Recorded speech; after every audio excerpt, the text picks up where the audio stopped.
अब मैं जो दूसरा मुद्दा लेके आता हूँ कि धर्मांतरण का, अपन ने वो देखा ना कि क्या मुसलमान राजा, एक हाथ में तलवार एक हाथ में कुरान, ये हर जगह पॉपुलर किया गया। यूरोप में भी इसी बात को पॉपुलर किया गया। So this point was popularised that Islam is a very violent religion, it spreads by sword, which is a totally wrong concept. And to begin with, I'd like to ask you one simple question. And this is ये एक सवाल के रूप में जरा जवाब देने की कोशिश कीजिए। ये this is a very simple question, try to answer. In which state of India the first mosque came up? Bharat के कौन से राज्य में सबसे पहली मस्जिद बनी थी? Hold on, option A Delhi, option B Bengal, option C Maharashtra, option D Kerala. Kerala. अब केरल में तो याद रखिए, केरल में कभी भी किसी मुसलमान राजा का राज्य नहीं था। तो वहाँ की चेरामन जुमा मॉस्क, चेरामन जुमा मस्जिद जो बनी, वो किसने बनाई? हिंदू राजा ने बनाई। क्यों बनाई भाई? बनाई इसलिए, एक बहुत सरल बात है, लॉजिकल है। मुझे लगता है कि अगर हम लॉजिक का इस्तेमाल करें तो हमारी आधी मुसीबतें दूर हो जाती है, पर ये मुसीबतें दूर नहीं होने चाहिए, इसलिए जो लॉजिक का इस्तेमाल करते हैं उन लोगों का ही मर्डर कर देते हैं। कलबुर्गी, पानसरे, दाभोलकर क्यों मर्डर किया गया? लॉजिक का इस्तेमाल कर रहे हैं। ज़्यादा लॉजिक का इस्तेमाल करना खतरनाक है। Anyway, every revolutionary thing is danger. अब केरल में भारत की पहली मस्जिद क्यों बनी? Why the first mosque came up in Kerala? आपको पता होगा केरल का मलाबार तट, Malabar coast in Kerala, very friendly to the ships. जहाज जाते थे। अरब देशों से व्यापारी आते थे। Traders use to come from the Gulf countries. वहाँ का सामान लाते थे, यहाँ के भारत के आम, केले, मसाले। याद रखिए दुनिया में दोस्तों, मेल जोल से समाज बनता है। अच्छी चीज़ें बाहर जाती हैं, बाहर की अच्छी चीज़ें यहाँ आती है। तो अरब देश के व्यापारी आते थे, यहाँ सामान अपना बेचते थे, यहाँ से सामान खरीद के ले जाते थे। राजा को टैक्स मिलता था, राजा भी खुश, लोग भी खुश, व्यापारी भी खुश। तो ये अरब व्यापारी आते रहना चाहिए, इसलिए भारत की पहली मस्जिद बनाई गई। धर्मांतरण का इसके पीछे कोई उद्देश्य नहीं था। तो the first mosque came in India because Arab traders were coming and they were having trades with the local people. It was not by any king. Number 1. Is this point clear? First mosque, why it came up, etc. Number 2. एक सवाल है, अगर भारत का इस्लाम मुसलमान राजाओं के कारण आया था, तो भारत के कौन से राज्य में मुसलमानों की संख्या सबसे ज़्यादा होना चाहिए? Please understand my question. If Islam came because of Muslim kings, in which state of India there should be maximum percentage of Muslims? Where was the capital of Delhi? मुसलमान राजाओं की राजधानी कहाँ थी? Where was the capital of Muslim kings? Delhi. Delhi में होना चाहिए, पर दिल्ली में नहीं है। जरा परसेंटेज देखिए, दिल्ली में मुसलमानों का परसेंटेज अभी मुझे बताया गया था, वो अभी अकबर रोड का नाम बदल रहे। तो अपने वो जो एक बहुत है ना, सबसे गंदा बोलते रहते, राज्यसभा के एमपी बनाए गए अभी। अरे हाँ, स्वामी, नाम स्वामी है, पर काम क्या है वो छोड़ दीजिए। उनसे पता चला कि दिल्ली में मुसलमानों का परसेंटेज है 7.8, 7.8, सबसे कम। सबसे ज़्यादा कहाँ है? केरल में, बंगाल में, आसाम में। मुसलमान राजाओं की राजधानी कहाँ थी? दिल्ली में। Where was the capital of Muslim kings? Delhi. And where is the Islam maximum? In Kerala, where there was no Muslim king. In Bengal, in Assam. तो basically, kings don't spread religion. राजा लोग धर्म नहीं फैलाते। राजा लोग क्या फैलाते हैं? सत्ता। राजा लोग क्या फैलाते? धर्म कौन फैलाता है? धर्मगुरु फैलाते, संत फैलाते, मेल जोल से बनता है। पर हाँ, you must be knowing every rule has a exception. हर एक कानून का अपवाद होता है। जैसे मैंने कहा, राजा लोग धर्म नहीं फैलाते, ये कानून समझ, इसका भी एक अपवाद है। एक राजा दुनिया में हुए हैं जिन्होंने अपने धर्म का प्रचार प्रसार किया है। वो राजा अपने भारत के हैं। कलिंगा कौन से हैं? सम्राट अशोक। रोमिला थॉपर लिखती हैं दुनिया के एक ही राजा थे जिन्होंने अपने धर्म का प्रचार प्रसार किया, उनका क्या नाम है? सम्राट अशोक। सम्राट अशोक ने बुद्ध धर्म को तलवार के माध्यम से फैलाया या प्रेम के माध्यम से फैलाया? प्रेम के माध्यम से फैलाया। सो धर्म कभी तलवार की नोक पर नहीं फैल सकते। मुसलमान राजाओं ने उत्तर भारत के राज्य को करीब 700 साल तक राज्य किया। अगर 700 साल तक वो लोग धर्म फैलाते तो भारत में कोई हिंदू बचता क्या? हिंदू बचने का सवाल ही नहीं था, क्योंकि राजा को इस काम में कोई इंटरेस्ट नहीं था। तो फिर इस्लाम कैसे फैला? मैं यहाँ लाऊंगा भारत के एक महान स्वामी जी को, जिनको लोग भगवाकरण कर रहे हैं, पर उनको गहराई से पढ़िएगा। हमारे पूना के कुछ दोस्तों ने स्वामी विवेकानंद पे एक अच्छी किताब निकाली है, और स्वामी विवेकानंद ने जो आलोचना की है जाति व्यवस्था की, कास्ट सिस्टम की, बहुत अप्रतिम है। उनको पढ़िएगा। ये किताब का मैं आपको एड्रेस दूंगा। लोकायत ग्रुप है पूना में। They have brought out a small booklet on Vivekananda costing ₹5। Get it, read it and propagate it. तो स्वामी जी क्या लिखते हैं, इस्लाम कैसे फैला? स्वामी जी अपनी संकलित रचनाएं खंड 8 पृष्ठ 330, स्वामी जी कहते हैं ये कहना बिल्कुल गलत है कि इस्लाम यहाँ तलवार की नोक पर फैला। यहाँ के शूद्रों ने, यहाँ के अछूतों ने वर्ण व्यवस्था के अत्याचार से बचने के लिए सामाजिक समता की आशा में इस्लाम धर्म को कबूल किया। पंडित जवाहरलाल नेहरू अपनी किताब डिस्कवरी ऑफ इंडिया में लिखते हैं कि भारत के 80% मुसलमान, भारत के 80% of Muslims of India came from the Shudra background. Swami Vivekananda, Pandit Jawaharlal Nehru मिल के हमको बताते हैं कि भारत में इस्लाम कैसे फैला। अब ये जो इस्लाम के फैलने का तरीका, एक और मैं लॉजिक फिर से ले आता हूँ। हमने बात की धर्म के, और धर्मों में एक पवित्र स्थान होता है जहाँ हम जाना चाहते हैं। कौन सी जगह है? हिंदुओं में मंदिर। शूद्रों को हिंदू माना जाता था? यस, माना तो जाता था थ्योरेटिकली, पर क्या उनको मंदिर जाने की इजाज़त थी क्या? नहीं थी। आज है क्या? 50-50। उनको मंदिर जाने की अनुमति नहीं थी। कहीं तो जाना है ईश्वर से बात करने या जो भी हो, तो वो जाते थे सूफी संत की दरगाह पे। तो सूफी संतों की दरगाह पे जाने को किसी को मनाही नहीं थी, और इन सूफी संतों के प्रभाव में आकर भारत के ज़्यादातर दलितों ने इस्लाम धर्म को कबूल किया। एक भारत के महान संगीतकार हैं जिनको बहुत सारे ऑस्कर अवार्ड मिले हैं, A.R. Rahman. His original name was Dilip Kumar. तो कौन से धर्म के हो गए वो? Hindu. He was from A Hindu family. तो वो मुसलमान कैसे बने? क्या ओसामा बिन लादेन ने आके उनको बॉम्ब दिखाया था कि तू मुसलमान बन जा, नहीं तो तेरे को ख़त्म कर देंगे? गलत। उनके पिताजी को कैंसर हो गया, ये बहुत डिस्टर्ब हो गए, तो उससे बाहर जाने के लिए, निकलने के लिए वो लोगों से मिलने लग गए, और उनकी मुलाकात के दौर में वो एक सूफ़ी संत के संपर्क में, और सूफ़ी संत के after coming in contact with the Sufi saint he felt very good, and after long interaction he decided to change his religion. So what is force? Most of the time change of religion is a internal matter. एक बहुत बड़ा धर्मांतरण हुआ था 1956 में। Many Dalits converted into another religion. Does anybody know what is that conversion?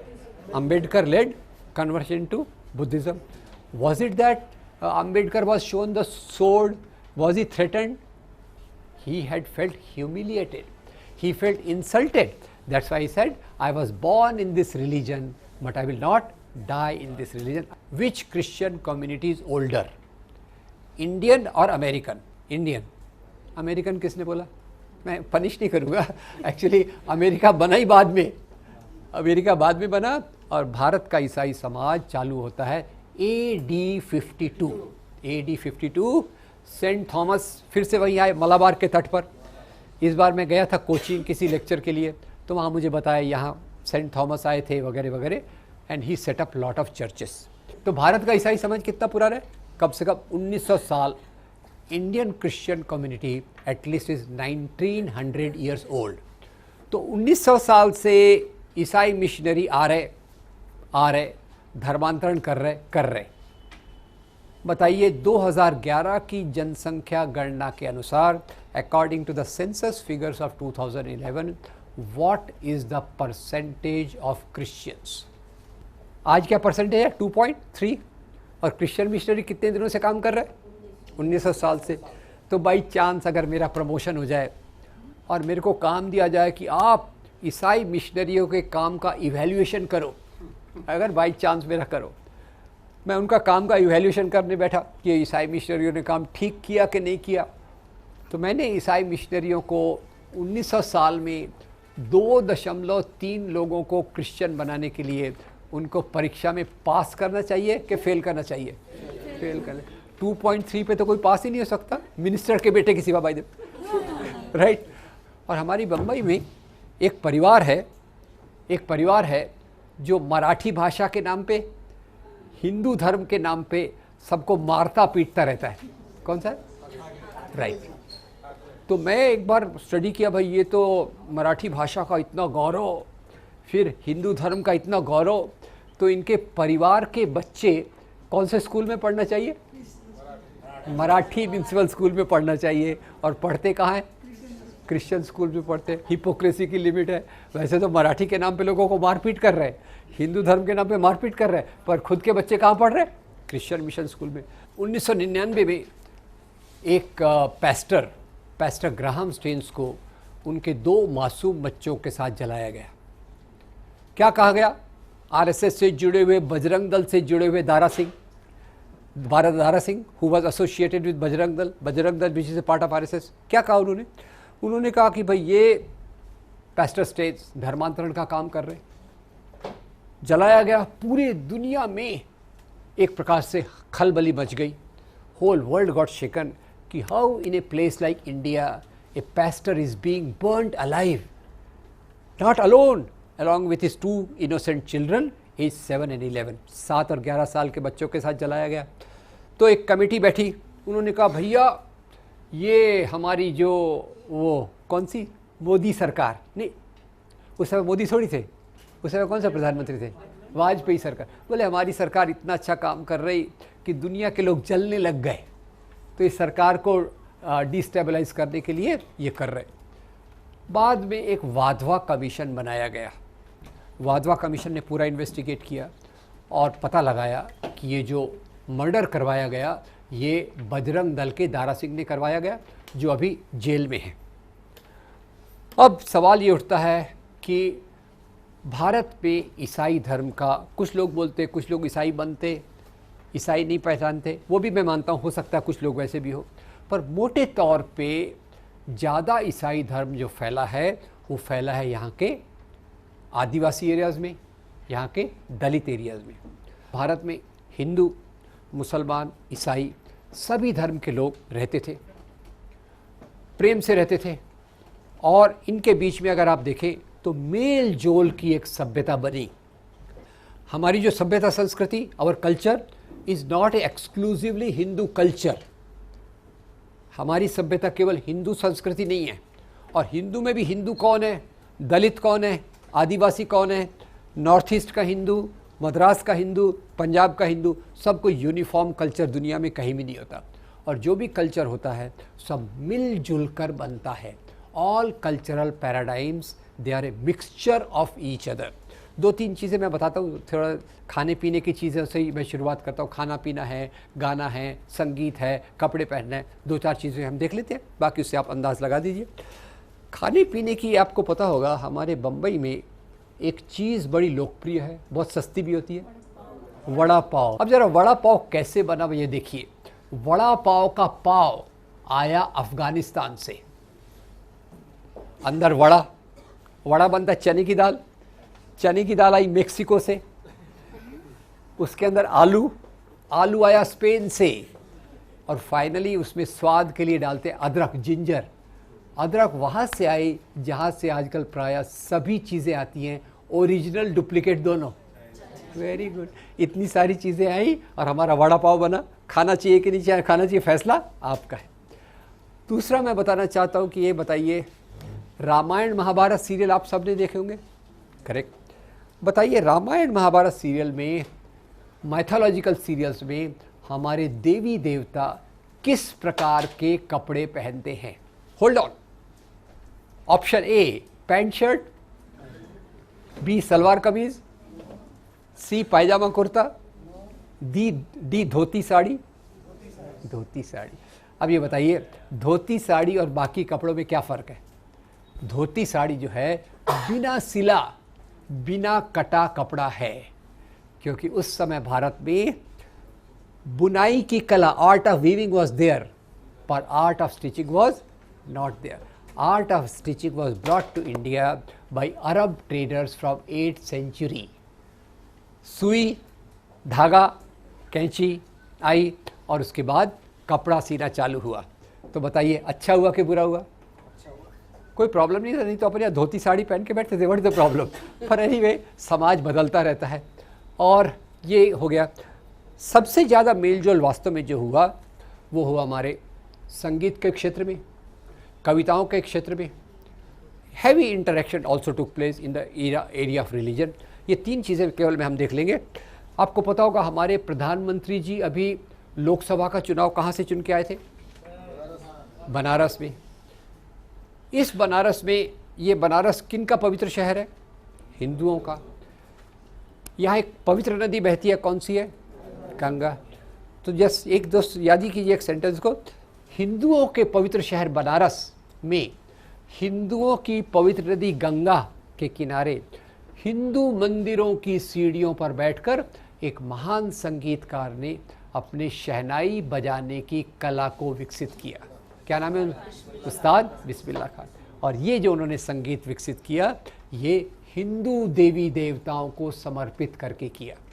The highest point of this culture is visible in our religious traditions. और ये religious traditions जो मैं आपको बताना चाहता हूँ, एक तरफ बताइए, ये भी सवाल के रूप में बताइए, संत कबीर को मानने वाले हिंदू थे, मुसलमान थे या दोनों थे? दोनों थे. सूफी संतों की दरगाह पे हिंदू जाता है, मुसलमान जाता है या दोनों जाते हैं? दोनों जाते हैं. ये बात मैं डिटेल में नहीं बता सकता, पर दोस्तों इतना याद रखिएगा, भक्ति संत और सूफी संत इन्होंने नैतिक मूल्यों के आधार पे इंसान को इंसान से जोड़ा. ये एक वाक्य बड़ा इंपॉर्टेंट है. भक्ति संत, सूफी संत इंसानियत के आधार पे, नैतिक मूल्यों के आधार पे लोगों को जोड़ते हैं. और कुछ लोग धर्म की पहचान को लेकर दंगे करवाते हैं और इंसान को बांटते हैं.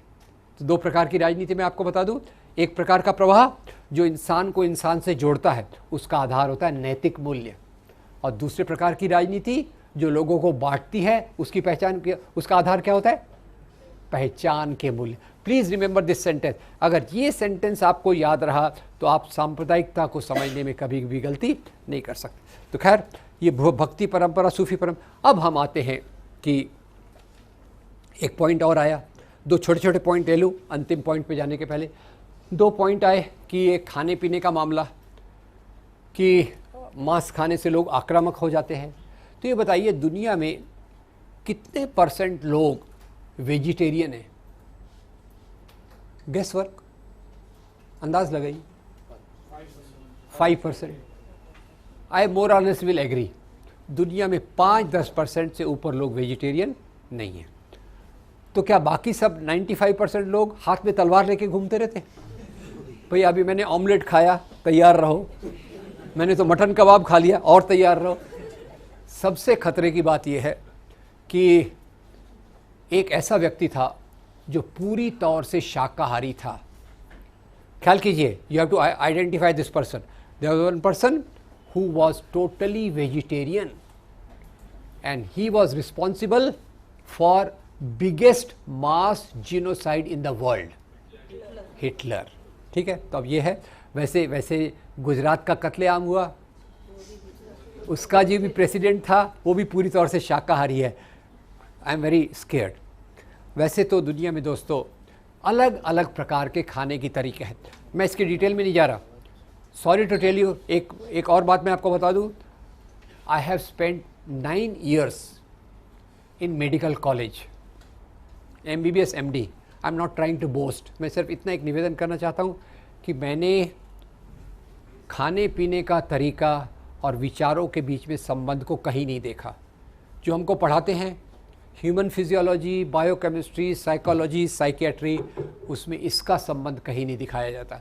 और आप दुनिया में समाज देख लो, ऐसे भी लोग हैं गाय का मांस खाते हैं, सभी मांस खाते हैं, शांति के पुजारी हैं।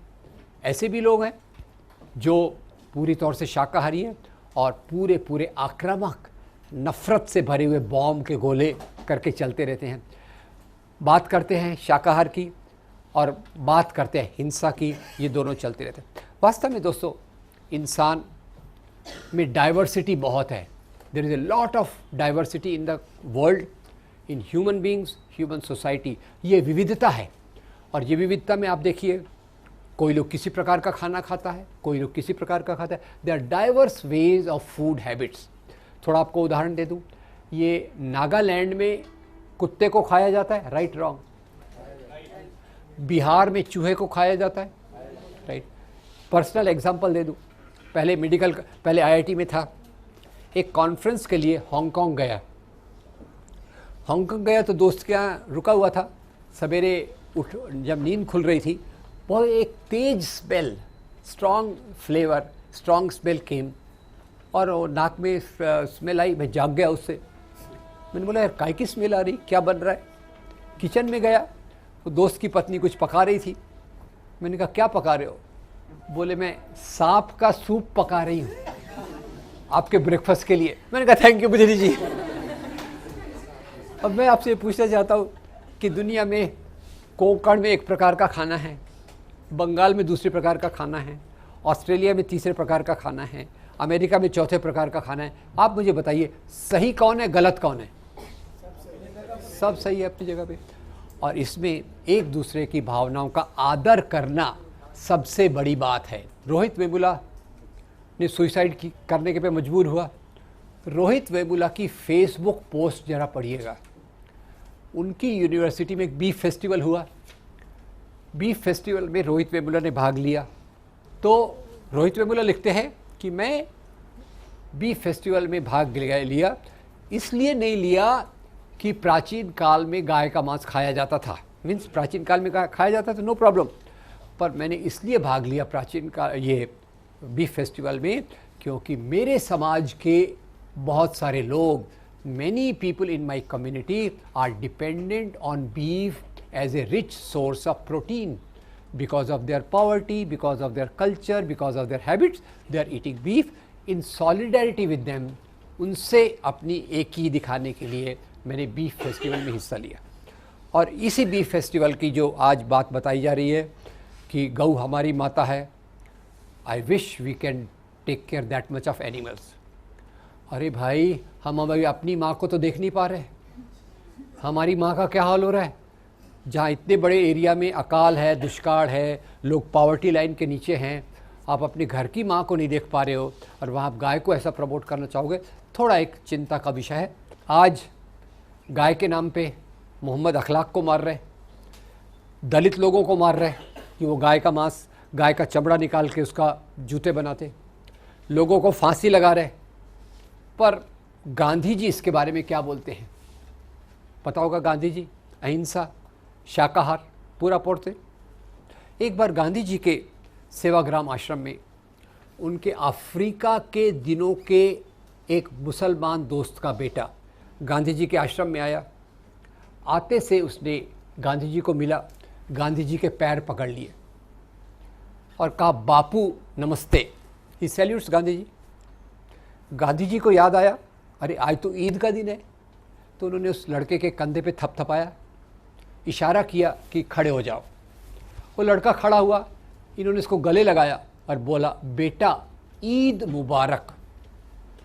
अब जैसे ही इन्होंने कहा ईद मुबारक, तो उन्होंने कहा यार ये लड़का तो मेरा मेहमान है, मेरा अतिथि है। अतिथि को अपने यहाँ कौन सा दर्जा है? देवो भव। ये मेरा अतिथि है।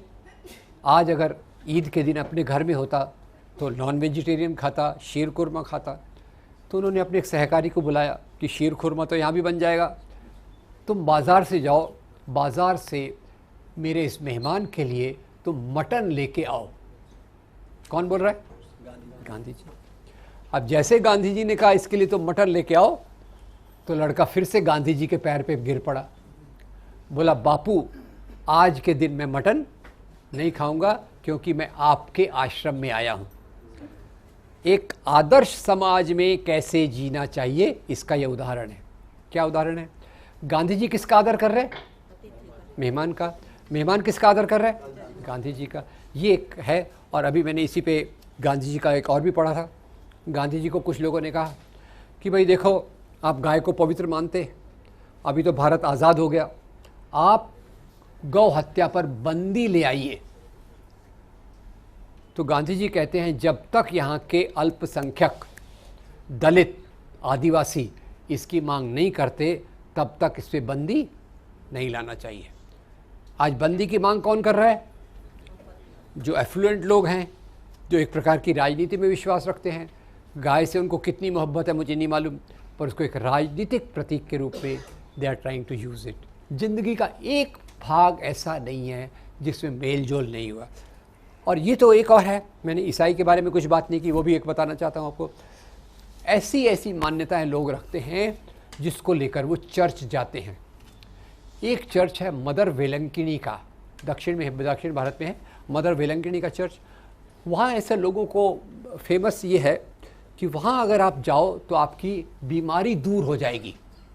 अब लोगों को तो बीमारी से बचना है, ये बचना है। धर्म की बाउंड्री तो पॉलिटिकल लोग देखते हैं, आम लोग धर्म को बाउंड्री के रूप में नहीं देखते। Average people do not see religion as a boundary, they see it as a meeting point.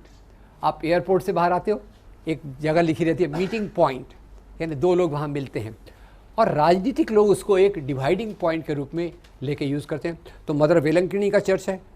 हमारे बम्बई में एक माहिम चर्च है, माहिम चर्च।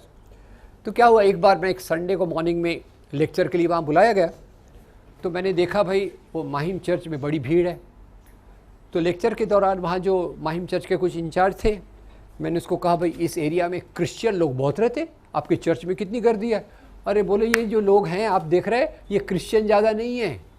मैंने कहा फिर कौन है? बोले इसमें हिंदू भी है, मुसलमान भी है, लोगों की कुछ मन्नत रहती है। एक फेमस हो गया है कि अगर आप यहाँ प्रे करोगे, कैंडल चढ़ाओगे तो आपकी मन की मुराद पूरी हो जाएगी। आप समझ गए ना, मन की मुराद। खैर मन की मुराद के लिए लोग जाते हैं, किसको प्रॉब्लम है? जहाँ से मुराद पूरी हो जाए वो अच्छा ही है। वैसे तो दुनिया बहुत बेरहम है, तो कहीं से अपने को उम्मीद दिखी तो दैट्स ऑल द गुड। खैर तो ये हमारा जो इंटरैक्टिव कल्चर था, इसकी ये मुख्य मंत्र है। आपके एरिया में कोई यूनिक दरगाह है, कोई चर्च है जहाँ आप देखते हो कि अलग धर्मों के लोग इंटरैक्ट करते हैं, या कोई ऐसी ट्रेडिशन दिखती है जिसमें अलग अलग लोगों के भाग लेते, तो उसका थोड़ा डॉक्यूमेंट कीजिए। मैं आउट ऑफ द हैट कह रहा हूँ कि ये चीज़ों का डॉक्यूमेंटेशन इंडिया में नहीं हुआ है। हर एक शहर में जाता हूँ, मेरा ट्रैवल बहुत होता है, मैं देखता हूँ हर एक शहर में कोई ना कोई ऐसी यूनिक प्लेस है। बोलेंगे हाँ वो एक दरगाह है वहाँ ये होता है, कोई चर्च है वहाँ ये होता है, कोई मंदिर है वहाँ तीसरी चीज़ होती है। तो हर चीज़ में एक प्लूरलिज्म, डाइवर्सिटी, विविधता that is hidden in most of the places, which I'll request my friends to document and keep it to you. Probably we can think in future what do we do out of that. थोड़ा सा आतंकवाद कर लेते। आतंकवाद करेंगे नहीं, discuss करेंगे, मतलब मेरा मतलब डिस्कस कर रहे हैं, ठीक है। अब आतंकवाद के बारे में एक जो शब्द है, वो शब्द है कि सभी मुसलमान आतंकवादी नहीं होते, पर सभी आतंकवादी। इसमें आपकी मदद की बहुत ज़रूरत है। ज़रा बताइए भारत के राष्ट्रपिता महात्मा गांधी की हत्या किसने की थी? नाथूराम गोडसे। कौन से धर्म का था? 1984 में भारत की प्रधानमंत्री इंदिरा गांधी की हत्या किसने की थी? जसवंत सिंह, बेअंत सिंह, कहर सिंह, ये तीन नाम में से दो नाम कोई तो भी थे। सिख बॉडीगार्ड। 1991 में राजीव गांधी की हत्या किसने की थी? धानु नाम की एक लड़की, धानु नाम की लड़की तमिल लिट्टे नाम के ग्रुप से जुड़ी थी, राइट। 1958 में श्रीलंका के प्रधानमंत्री SW बद्दार नायके की हत्या एक बुद्ध भिक्खु ने की। लास्ट पॉइंट, सन 2006 में नॉर्वे में एंडर्स बर्निंग ब्रेविक नाम के एक नौजवान ने 86 लोगों को मौत के घाट उतार दिया। ये एंडर्स बर्लिंग ब्रेविक कौन से धर्म का होगा? क्रिश्चियन धर्म का। तो बताइए पहला आतंकवाद को किसको हमने देखा? एक हिंदू 1984 में, सिख 1991 में, हिंदू धानु नाम की लड़की, उसके बाद बुद्ध भिक्खु, और उसके बाद क्रिश्चियन। तो बताइए आतंकवादी केवल एक धर्म में से आए हैं या प्राय सभी धर्मों से आए हैं? नंबर 2, ये आपकी ओपिनियन में चाहता हूँ, आतंकवादी धर्म के कारण आए हैं या राजनीति के कारण आए होंगे? राजनीति के कारण। नंबर 3, बताइए दुनिया में कोई माँ अपने पेट से आतंकवादी को जन्म देती है क्या? माँ तो एक प्यारे बच्चे को जन्म देती है, वो बच्चा आगे जाके या तो आतंकवादी बनता है या बनाया जाता है। Mother gives birth to a beautiful baby and that baby may turn into a terrorist on her own accord और because of the other circumstances. तो ये क्यों बनता है आतंकवादी कोई? इसके लिए एक वाक्य, हमारे दोस्त ने एक बहुत अच्छा आर्टिकल लिखा था, हरदीनीय जी है उनका नाम, उन्होंने लिखा था अन्याय अत्याचार की गोद से जन्म लेता है आतंकवाद। Terrorism gets born from the womb of injustice. जब कुछ लोगों को लगता है हमारे ऊपर होने वाला अन्याय अत्याचार एक लिमिट के बाहर चला गया है, तो कुछ लोग उसमें से आतंकवाद का ये गलत रास्ता अख्तियार करते हैं। Please note. तो आतंकवादी मैंने 2 में बांट दिया। पहला, बनते हैं, they respond to a situation because of the extreme injustice. और सेकंड, कुछ लोगों को इंडोक्ट्रिनेट किया जाता है, कुछ लोगों को ब्रेन वॉश किया जाता है आतंकवादी बनने के लिए। पहला फेनोमेनन मैं नहीं ले रहा। दूसरा फेनोमेनन मैं ले रहा हूँ कि आतंकवादी बनाए जाते हैं, people are made turn into terrorist. और उसके 2 उदाहरण लूँगा। एक उदाहरण तो खैर वो ख़तरनाक है जिसका मैंने नाम लिया था अभी, that dreaded person who is supposed to be responsible for 9/11 2001, who's supposed to be responsible, क्या नाम है इसका? Osama bin Laden. नाम लेने से भी डर लगता है, कुछ गड़बड़ हो जाती है। एनीवे, अब ओसामा बिन लादेन एक है, तो आपको याद होगा 11 सितंबर 2001 2 एरोप्लेन आए, वर्ल्ड ट्रेड सेंटर की बिल्डिंग से टकराए, बिल्डिंग नीचे बैठ गई और उसी के साथ करीब 3000 लोग मारे गए। 3 questions. Number 1, those people who died they were guilty or innocent? जो लोग मारे गए वो गुनाहगार थे कि बेगुनाह थे? नंबर 2, जो लोग मारे गए वो कौन से देश के थे? सभी देशों के थे। जो लोग मारे गए वो कौन से धर्म के थे? सभी धर्मों के। सभी धर्मों के, सभी देशों के प्राय 3000 बेगुनाह लोग मारे गए। उसके बाद ओसामा बिन लादेन टीवी पे दिखा और ओसामा बोलता है मैं बहुत खुश हूँ, आई एम वेरी हैप्पी, ये हुआ, this act has taken place. वो बोलता है ऐसा और होना चाहिए, ये जिहाद है। अब मैं बोलता हूँ कि भाई बताइए, ओसामा बिन लादेन खुश हो रहा है किस बात पे? He is becoming happy on what ground? कि that 3000 innocent people have died. तो मेरा सवाल है, बताइए दुनिया का कोई धर्म बेगुनाह लोगों को मारने की इजाज़त देता है क्या? नहीं देता। दुनिया का कोई भी धर्म बेगुनाह लोगों को मारने की इजाज़त नहीं देता। इस्लाम बेगुनाह लोगों को मारने की इजाज़त देता है क्या? नहीं। सब लोग नहीं बोल रहे, पर मेरे ख्याल से नहीं होना चाहिए। लोगों के मन में आज डाउट है कि पता नहीं इस्लाम ऐसा बोलता है कि नहीं। तो यहाँ मैं क्लैरिफाई कर दूँ, इस्लाम भी बेगुनाह लोगों को मारने की इजाज़त नहीं देता। Let me clarify, Islam also does not permit the killing of innocent पर पीपल। और यहाँ मैं आपको सरल रेफरेंस देता हूँ, मेरे रेफरेंसेस अभी तक कॉम्प्लिकेटेड थे, अभी सरल रेफरेंस दे रहा हूँ। अपने वो शाहरुख खान की एक फिल्म है ना, कौन सी, माई नेम इज़ खान, और इसमें एक डायलॉग है, my name is Khan and I am not a terrorist. ये डायलॉग कईयों को याद है। एक दूसरा डायलॉग मैंने याद किया हुआ है, उसी फिल्म का है, फिल्म को देखेंगे केयरफुली तो आपको याद आएगा। शाहरुख खान एक जगह कहते हैं, कुरान की सूरा 5 आयत 32 हमें ये बताती है, कुरान की सूरा 5 आयत 32 हमें ये बताती है, अगर आप एक भी बेगुनाह व्यक्ति को मारते हो, कितने? अगर आप एक भी बेगुनाह व्यक्ति को मारते हो तो वो पूरी इंसानियत को मारने के समान है। Even if you kill a single innocent person that is like killing the whole humanity. और वर्ल्ड ट्रेड सेंटर पे कितने लोग मारे गए? 3000। तो मैं आपसे पूछना चाहता हूँ कि ये जो ओसामा बिन लादेन 3000 बेगुनाह लोगों के मारे जाने के बाद खुश हो रहा है, ये इस्लाम के अनुसार है या इस्लाम के विरोध में है? इस्लाम के विरोध में है। तो ओसामा बिन लादेन को इस रास्ते पर कौन लाया, उसको सारांश में आपको बता दूं। ओसामा बिन लादेन को इस रास्ते पे जो लाया वो आज देश का सबसे पावरफुल, दुनिया का सबसे पावरफुल और सबसे खतरनाक भी देश है। और उसका नाम क्या है? यूनाइटेड स्टेट्स ऑफ अमेरिका, जिसको अंकल सैम भी कहते हैं। और ये एक्चुअली जो वेस्ट एशिया में तेल के कुओं की राजनीति के कारण इस प्रकार की बात हुई। थोड़ा सा मैं आपको इतिहास पे भी ले जाऊंगा। आपको पता होगा दुनिया में पहले 2 सुपर पावर्स थे, कौन कौन से? रशिया और America. There 2 super powers, America and Russia. दोनों में टेंशन रहता था, मैं कंट्रोल करूं ज़्यादा कि तू कंट्रोल करे।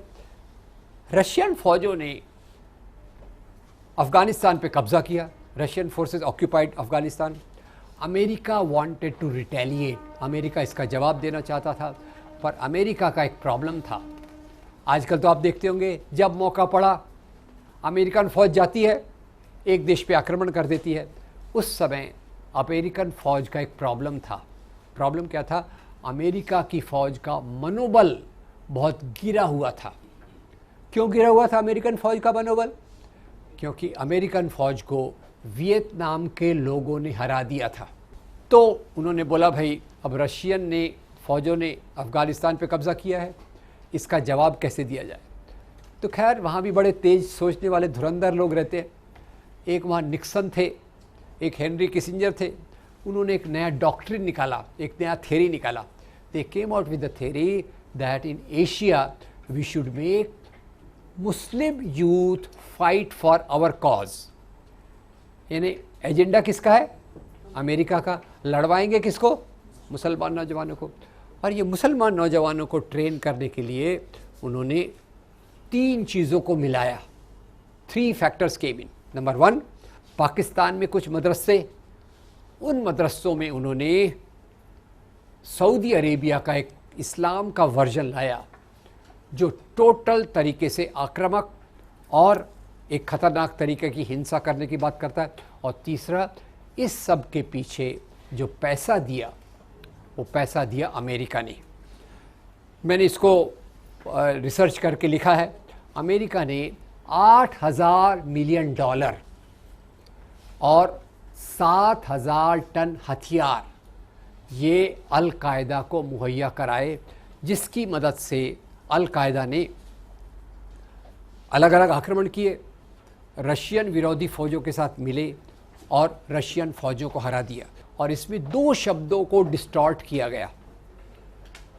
मुसलमान नौजवानों का ब्रेन वॉश किया गया, इस्लाम के नाम पे ब्रेन वॉश ऐसा किया गया कि देखो भाई कि जो लोग तुम्हारे विचार को नहीं मानते, पहले तो कहा गया जो लोग अल्लाह को नहीं मानते वो काफिर है। फिर कहा गया जो लोग तुम्हारे से डिसएग्री करते वो काफिर है। तो रशियंस को उन्होंने काफिर कहा। और काफिर शब्द का मतलब भी बहुत अलग अलग तरीके से देखा जाता है। काफिर शब्द का वास्तविक मतलब है सच्चाई को छुपाने वाला। ये काफिर का ओरिजिनल मतलब है। ये वर्ड कैसे आया था आपको पता होगा। मोहम्मद साहब इन्होंने जब शुरुआत की तो पुराने कबीलों से लोग मुसलमान बन रहे थे। कबीले का समाज था, कबीले के समाज से लोग इस्लाम को स्वीकार कर रहे थे। और वो जब मुसलमान बन रहे थे तो पुराने कबीले के लोग उनको पीछे से वार करते थे, छुप के वार करते थे। उनको वास्तव में काफिर कहा जाता था। I will stop here. ये वर्ड थोड़ा आप क्लियर कर लीजिए। काफिर का शब्द बहुत पॉपुलर है। शब्द ऐसा माना जाता है कि जो इस मुसलमान नहीं है वो काफिर है। ये गलत बात है। काफिर शब्द का मतलब है जो सच्चाई को छुपाए। उसको ये मदरसों ने बदल दिया कि जो लोग इस्लाम को नहीं मानते वो काफिर हैं। आजकल तो यहाँ हो गया जो मेरे प्रकार के इस्लाम को नहीं मानते मैं उनको काफिर मानूंगा। ये खतरनाक तरीका अमेरिका के ब्रेन वॉशिंग से चालू हुआ। उसके बाद कहा गया कि जो काफिर है, जैसे रशियन फौज काफिर है, काफिरों को मारना जिहाद है, ऐसा उनको ब्रेन वॉश किया गया। आपको बता दूं, जिहाद के एक्चुअली मतलब बहुत गहरा है, मतलब बहुत अच्छा है। जिहाद का वास्तविक मतलब है अपनी आत्मा की शुद्धि करना, अपने आप को अच्छे तरीके से समाज में रखना, बुराइयों के खिलाफ लड़ना, ये जिहाद का वास्तविक मतलब है। इन्होंने बता दिया कि भाई जो लोग तुम्हारे विचार को नहीं मानते वो काफिर है, काफिरों को मारना जिहाद है। और अगर तुम जिहाद करते समय मारे गए तो कहाँ जाओगे? जन्नत में जाओगे। और धर्म युद्ध करते समय मारे गए तो कहाँ जाओगे? स्वर्ग युद्ध कर ये धर्म युद्ध करते समय मारे गए तो कहाँ जाएंगे? स्वर्ग में जाएंगे। और क्रूसेड करते समय मारे गए तो हेवन में। अरे आपको अभी तो वीसा पासपोर्ट सब क्लियर बताया था, कोई स्वर्ग में जाता है, कोई जन्नत में जाता है, कोई हेवन में जाता है। पर एक बात दोस्तों, पुरुष लोगों की बात है, दिस मेल ओरिएंटेड वर्ड, स्वर्ग हो, हेवन हो या जन्नत हो, पुरुष लोगों को बड़ा आकर्षण है। परियां आ गई, कहीं हूर की परियां है, कहीं दूसरी परियां है, कहीं तीसरे प्रकार की परियां। तो ये लालच देके इन लोगों का ब्रेन वॉश किया गया, और इतना ब्रेन वॉश किया गया कि लोग तैयार रहते थे कि मैं तेरे से पहले मैं मरूंगा। क्यों मरूंगा भैया? मरूंगा तो जन्नत जाएंगे, और यहाँ क्या लाइफ है, वहाँ तो एक एक जिहादी के लिए कितनी हूर की परियां रहेगी? 72। ये ब्रेन वॉश का तरीका, अमेरिका का पैसा, और इसी के बाद ये बना मुजाहिदीन, तालिबान, अल-कायदा। बाद में अमेरिका ने आक्रमण किया इराक पे, और इराक के आक्रमण में जो वहाँ की मिलिट्री थी वो टूट गई। टूटी हुई मिलिट्री क्या करेगी? टूटी हुई मिलिट्री वापस आई, और उन्होंने अपने आप को ISIS, आजकल जो सबसे खतरनाक है ISIS, ये अल-कायदा का कंटिन्यूएशन है, उसी विचारधारा को लेकर वो ये चल रही। तो ये कैंसर की जड़ कहाँ दिखती है आपको? अमेरिका में दिखती। कैंसर की जड़ आपको दिखती है अमेरिका में, और दूसरा दिखती है तेल के कुओं की राजनीति में। इसको मैं समराइज करूंगा, आपके सवाल लेता हूं। बताइए, आज दुनिया में जो आतंकवाद चल रहा है, उससे मारे जाने वाले कौन से धर्म के लोग सबसे ज़्यादा हैं? मुस्लिम, हिंदू या क्रिश्चियन? मुस्लिम सबसे ज़्यादा मारे जाते, नंबर 1। नंबर 2, ये जो West Asia, Iran, Iraq, Afghanistan, वो एरिया है, उसको मैं वेस्ट एशिया कह रहा हूँ। वेस्ट एशिया में 3 चीज़ें हैं। नंबर 1, यहाँ आतंकवाद सबसे ज़्यादा है, यस नो? नंबर 2, यहाँ कौन से धर्म के लोग सबसे ज़्यादा है? मुस्लिम। नंबर 3, यहाँ कौन सा खनिज पदार्थ है सबसे ज़्यादा? तेल। तो आतंकवाद का संबंध तेल से है या मुसलमानों से है? तेल से है। और हम लोग मानते रहते मुसलमान ये होता है। एक अंतिम सवाल, अगर आतंकवाद मुसलमानों के कारण होता तो दुनिया के कौन से देश में सबसे ज़्यादा आतंकवादी होना चाहिए? इंडोनेशिया।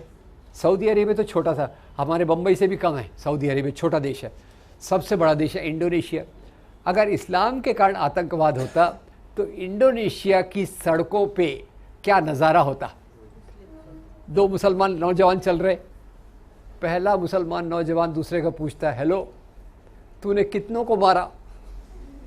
तो पहले वाला वापस जवाब में पूछता है, तेरे पास लेटेस्ट हथियार कौन सा है? पर ऐसा इंडोनेशिया में नहीं होता, ऐसा तेल के कुओं के एरिया में होता। और अंत में अभी साध्वी जी का प्रकरण चल रहा है। 2 व्हीकल्स की कहानी, एक साध्वी की मोटरसाइकिल और एक रुबीना मेमन की कार। रुबीना मेमन वो बम्बई के ब्लास्ट में, और याकूब मेमन जो उसने थोड़ा हेल्प किया था, उसकी बीवी, जिसकी कार को एक्सप्लोजिव ले जाने के लिए यूज़ किया गया, वो आज जेल में है। उसको कार चलाना नहीं आता, हेलो, उसको कार चलाना नहीं आता, और वो एक्सप्लोजिव लेके वो गई नहीं थी, और वो जेल में है। और दूसरी अपनी साध्वी जी मोटरसाइकिल चलाती थी, यूज़ करती थी, उनको छोड़ने की तैयारी चल रही है। रुबीना मेनन को लाइफ इम्प्रिजनमेंट है, इसको छोड़ने की बात चल रही है। और यहाँ आप लोग एक सर्च कीजिएगा स्वामी असीमानंद तहलका कन्फेशन। स्वामी जी पकड़े गए, और जब वो पकड़े गए, उनके पकड़े जाने के बाद वो जेल में थे, हैदराबाद के आसपास कहीं। तो जेल में क्या हुआ, ये बड़ा रोचक कहानी है। जेल में एक नौजवान था, मुसलमान नौजवान, उसका नाम था कलीम। अब कलीम जब था तो कलीम ने देखा भाई स्वामी जी तो बड़े पवित्र इंसान दिख रहे। अब दिखने में और सच्चाई में फ़र्क होता है ना। तो वो उनकी सेवा करने लग गया, चाय लाना, ये करना वगैरह वगैरह। तो स्वामी जी इस पर बहुत खुश हो गए। एक दिन स्वामी जी ने उसको पूछा, बेटा कलीम तू जेल में कैसे? तो कलीम बोलता है, स्वामी जी आपको क्या बताऊँ, मैं छोटा मोटा चोर हूँ, जेल में आना जाना चलता रहता है। पर स्वामी जी 6 महीने पहले मक्का मस्जिद के ब्लास्ट के कारण मुझे पकड़ा गया था। शाम हो गई, कलीम चला गया, स्वामी जी का इंसानियत जाग गई। वो बोले यार मक्का मस्जिद का ब्लास्ट तो अपन ने करवाया, पकड़ा गया कलीम। उन्होंने मैजिस्ट्रेट को बुलाया और पूरा स्टेटमेंट दे दिया। संकट मोचन के ब्लास्ट के बाद हमने डिसाइड किया कि बॉम्ब का जवाब बॉम्ब से देंगे। ट्रेनिंग सेंटर बनाए और वो सब जगह पे हैदराबाद, मक्का मस्जिद, अजमेर, समझौता एक्सप्रेस, मालेगांव ब्लास्ट करवाए। इसका पूरा कन्फेशन मैंने एक बुक में भी दिया है, तहलका की वेबसाइट पे भी आपको मिल जाएगा। तो ये दोस्तों आतंकवाद की कहानी है। आतंकवाद का धर्म के नैतिक मूल्यों से कोई लेना देना नहीं है। ये एक राजनीति का अभिव्यक्ति है, this expression of politics. On one side the politics of oil, on the other side politics of Hindu nationalism. These are the two things because of which terrorism is going on today. अगर ये point आपको समझ गया तो आपको पूरी सांप्रदायिक राजनीति की जड़ समझ जाएगी। तो अंग्रेज़ों के आने के कारण एक हुआ मॉडर्न इंडस्ट्री, आधुनिक उद्योग धंधे आए। नंबर 2, उसी के साथ मॉडर्न एजुकेशन आया। और इन परिवर्तनों के कारण 3 नए वर्ग अस्तित्व में आए।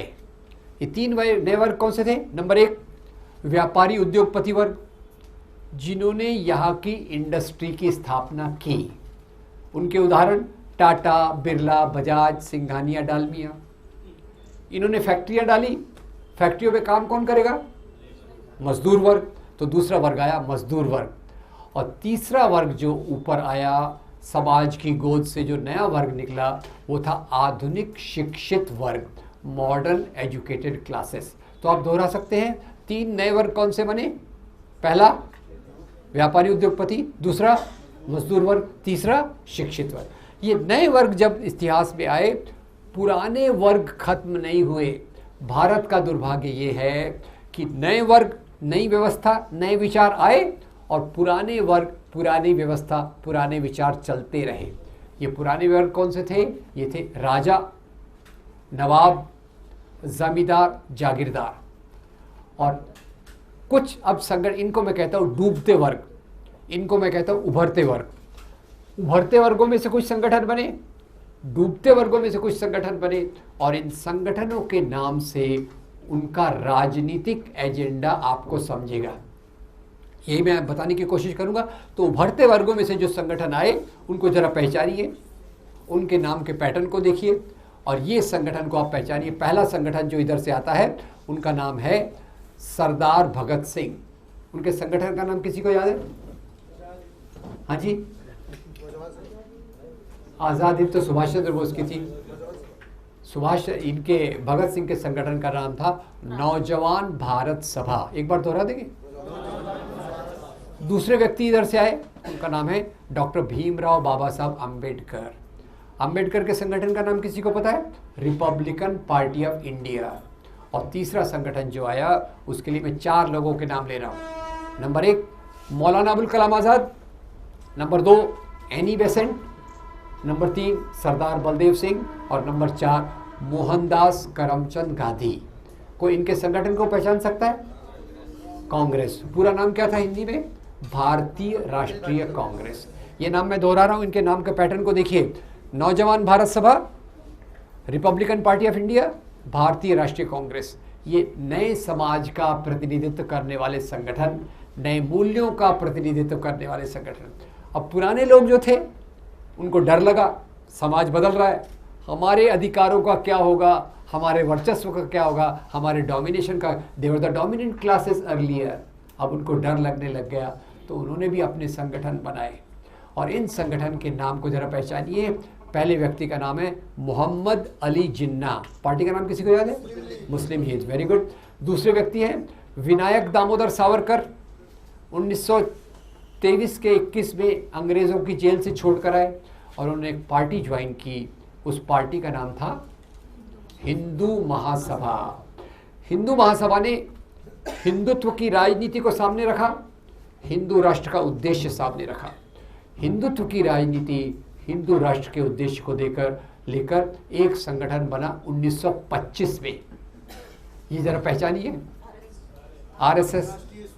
मैं आपको नहीं तो हिंट देने वाला था कि पहले वो हाफ पैंट पहनते थे, अभी फुल पैंट पहनने वाले हैं। राष्ट्रीय स्वयं सेवक संघ। आरएसएस को कौन सा राष्ट्र चाहिए? क्रिश्चियन राष्ट्र, मुस्लिम राष्ट्र, लोकतांत्रिक राष्ट्र या हिंदू राष्ट्र? हिंदू राष्ट्र। तो इधर के जरा नाम देखिए, मुस्लिम लीग, हिंदू महासभा, हिंदू राष्ट्र के लिए आरएसएस। इधर के नाम देखिए, नौजवान भारत सभा, रिपब्लिकन पार्टी ऑफ इंडिया, भारतीय राष्ट्रीय कांग्रेस। बताइए इन दोनों में क्या फर्क है? एक धर्म के नाम पे राजनीति कौन करते हैं? इनको मैं कहूँगा डूबते हुए वर्ग। और ये राजनीति जो कर रहे हैं ये धर्मनिरपेक्ष लोकतांत्रिक भारत की बात कर रहे हैं। तो दोस्तों, दुनिया में जहाँ भी इंडस्ट्रियलाइजेशन हुआ है वहाँ पुराने वर्गों को, पुरानी विचारधारा को, सामंतवादियों को, जमींदारों को, राजाओं को इतिहास के पटल से हटा दिया गया था। भारत में क्या हुआ? इंडस्ट्रियलाइजेशन आया, पुराने लोग जिंदा रहे, पुरानी विचारधारा जिंदा रही। और उन्होंने, अब मुस्लिम लीग ने कहा इस्लाम खतरे में है। मैं आपसे पूछना चाहता हूँ, इस्लाम खतरे में था या जमींदारी खतरे में थी? इस्लाम खतरे में था या जमींदार मुसलमान राजा खतरे में थे? मुसलमान राजा खतरे में थे। आरएसएस हिंदू महासभा ने कहा हिंदू धर्म खतरे में है। धर्म खतरे में था या उनकी सत्ता खतरे में थी? सत्ता खतरे में थी। तो खैर, तो यहाँ से दो प्रकार के राष्ट्रवाद आए। आपको कभी टाइम मिले तो जेएनयू में अभी बहुत सारे टीचिंग्स हुए थे, उसमें नेशनलिज्म पे बहुत सारे डिबेट हुए थे। तो ये नेशनलिज्म को अगर समझना है तो दो प्रकार के नेशनलिज्म, दो प्रकार के राष्ट्रवाद यहाँ से आए। एक राष्ट्रवाद आया भगत सिंह, अंबेडकर और गांधी की तरफ से। ये राष्ट्रवाद था इंडियन नेशनलिज्म।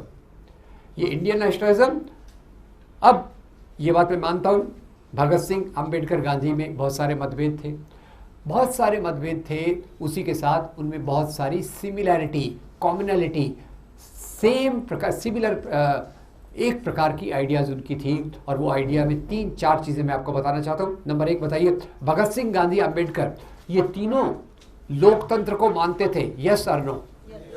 ये तीनों धर्मनिरपेक्षता को मानते थे, यस और नो? ये तीनों स्वतंत्रता, समता, बंधुता को मानते थे, यस। अब ऊपर से लगता है मुस्लिम लीग, हिंदू महासभा, आरएसएस जैसे एक दूसरे के खून के प्यासे हैं। यानी मुस्लिम एक तरफ है, हिंदू एक तरफ, ऐसा लगता है। पर मेरा विश्वास कीजिए, ये प्रकार के धर्म के नाम के राष्ट्रवादी ये वास्तव में चोर चोर मौसेरे भाई होते हैं।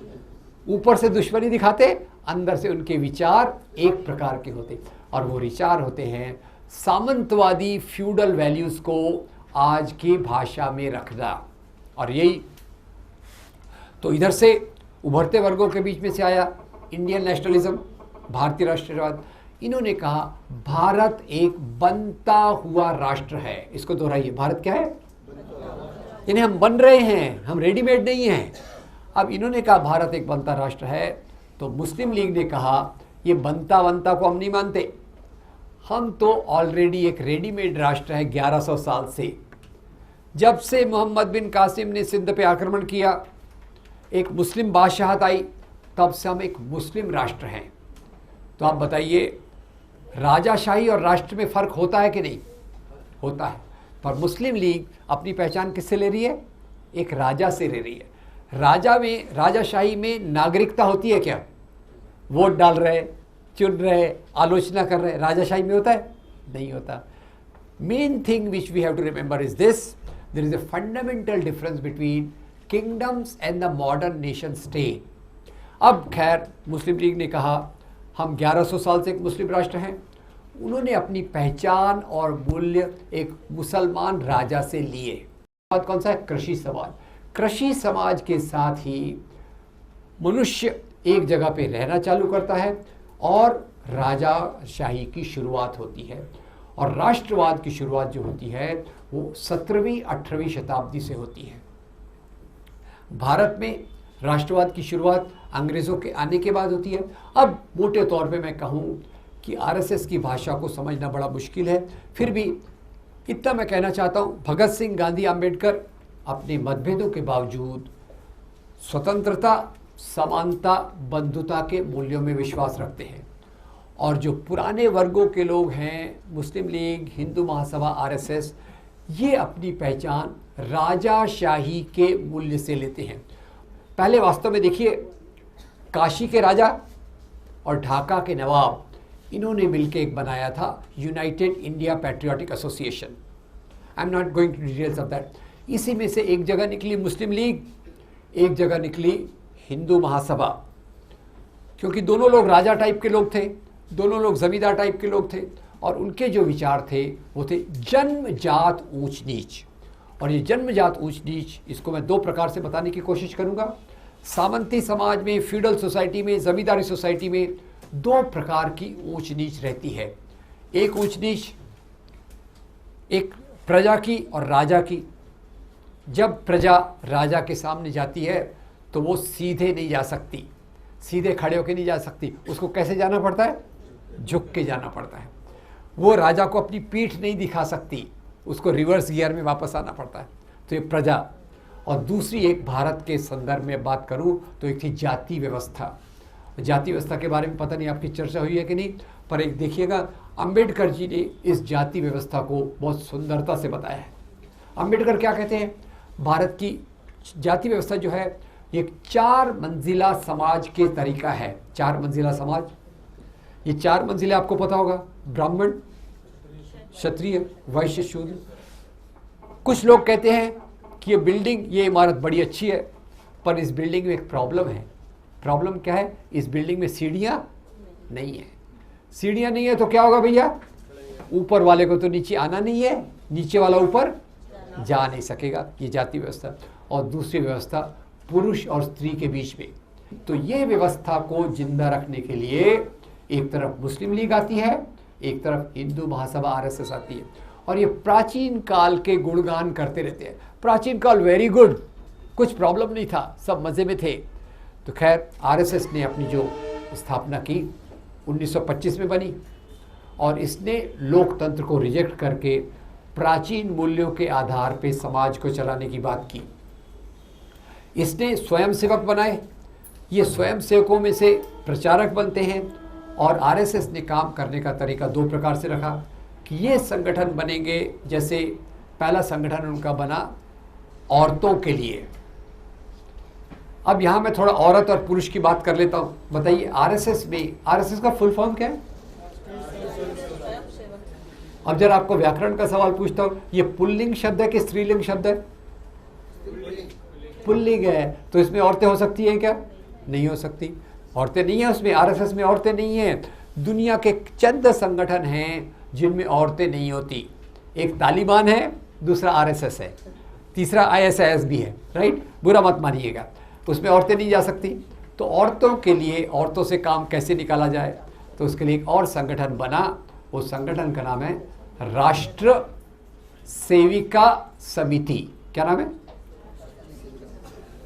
पुरुषों के संगठन का नाम क्या है?